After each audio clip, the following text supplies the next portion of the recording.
안녕하십니까. 오늘은 갈라디아서 5장 11절에서 15절의 말씀으로 그리스도인의 자유와 사랑 세 번째라는 제목으로 하나님의 말씀을 나누고자 합니다.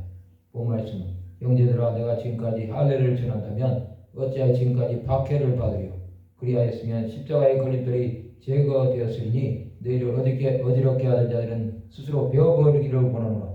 형제들아 내가 자유를 위하여 부르심을 입었으나 그러나 그 자유로 육체의 기회를 삼지 말고 오직 사랑으로 서로 종로로 살아. 본 율법은 내 이웃 사랑하기를 내 자신같이 하라 하신 한 말씀에서 이루어졌나니 만일 서로 물고 먹으면 피차 멸망할까 조심하라. 사도 바울은 할례를 전하지 않으므로 박해를 받았습니다. 그러나 그것은 율법을 전하는 자들과 타협하는 것입니다. 그리하였으면 십자가의 걸림돌이 제거되었을 것입니다.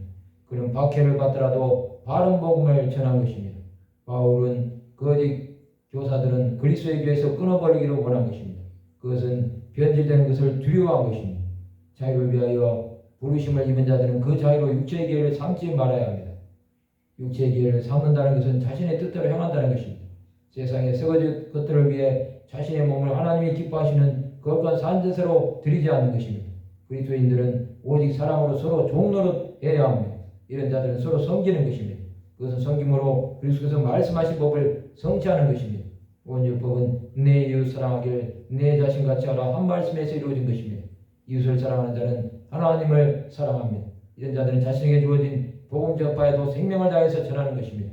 우리는 서로 물고 먹음으로 멸망하는 자들이 될까 조심해야 합니다. 이것은 헐뜯고 비난하는 자들입니다. 그런 자들은 자신의 생각으로 영혼들을 파괴합니다. 또 영혼들을 지배하려고 합니다. 그리스도의 사랑으로 사는 자들은 형제를 사랑해야 합니다. 그러나 그리스도의 몸을 파괴하는 자들에 대해서는 용납해서는 안 됩니다. 그것은 하나님의 뜻을 온전히 이루기 위한 것입니다. 예수께서는 종이 되어 섬겨 주셨습니다. 누구든지 으뜸이 되고자 하는 자는 섬기는 자가 되어야 하는 것입니다. 그리스도인의 자유와 사랑 안에는 긍휼함이 있어야 합니다. 그것은 모든 이들은 사랑의 마음으로 품어야 합니다. 그러나 죄에 대해서는 단호하게 대적하며 나가야 합니다. 이 땅의 것들은 잠시 잠깐이면 지나갈 안개와 같은 것들입니다. 성도 여러분, 복음을 전함으로 박해를 받더라도 감사하시기 바랍니다. 그것은 하나님의 뜻을 이루는 것입니다. 세상 우리가 복음을 전하지 않냐고 타협하기를 원할 것입니다. 그러나 끝까지 복음을 전함으로 그리스도께서 향하신 것을 따르는 제자들이 되어야 합니다. 그것은 우리가 버림을 당한다고 할지라도 끝까지 감당해야 할 사명입니다. 주님 가신 십자가 길을 가는 자들은 외롭고 쓸쓸해도 그 길을 가는 것입니다.